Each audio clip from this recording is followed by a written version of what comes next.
the hero who always saves the day. But what if I told you the most legendary Saiyan, the most gut-wrenching story, doesn't belong to Goku? It belongs to his father. It belongs to Bardock. Now, for a lot of us, our first glimpse of Bardock was just a flash, a brief image in the Frieza saga, a Saiyan in a headband defiantly facing down the tyrant. That was it. But that single image was so powerful it sparked our imagination. Who was this guy? Then we got the TV special, Bardock, the father of Goku. And man, it hit different. This wasn't your typical Z fighter. Bardock wasn't a hero fighting for justice. He was a low-class Saiyan warrior, a grunt in Frieza's army. His job? He and his crew would fly to planets, wipe out the population, and prep it for Frieza to sell. He was brutal, he was efficient, and he was proud of his Saiyan heritage. He wasn't a good guy, but something changes. On planet Kanasa, during a routine extermination, a surviving warrior strikes Bardock, giving him the gift of foresight. Suddenly, Bardock is plagued by visions.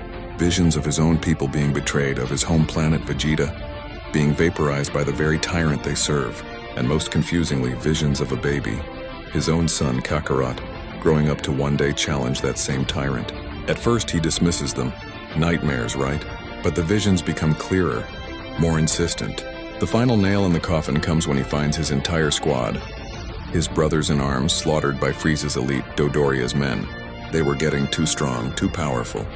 The Saiyans were becoming a threat. This is the turning point. The cold, ruthless warrior is shattered. In his place is a man fueled by grief and a desperate need for revenge. He wraps his friend's blood-soaked armband around his head, creating that iconic look, and decides to do the unthinkable. He's going to change the future. He flies back to planet Vegeta, a man possessed. He tries to warn the other Saiyans. He screams, he pleads, "Frieza is coming! He's going to destroy us all." But they just laugh, they call him crazy. A low-class warrior spouting nonsense, no one listens. Alone, abandoned by his own people, Bardock makes his final stand. He flies out into space, straight towards Frieza's ship, a lone soldier against an entire army. He blasts through hundreds of Frieza's soldiers in a breathtaking, desperate charge. It's one of the most epic and tragic sequences in all of Dragon Ball. He finally comes face to face with Frieza himself. With the last of his strength, he gathers all his rage, his sorrow, his hope for the future into one final energy blast. He screams, "This is for all the people that we killed in your name, and this is for my people. This will change everything."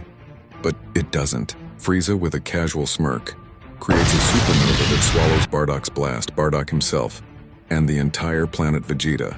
In his final moments as he's being incinerated, Bardock has one last vision. He sees his son Kakarot, no, Goku,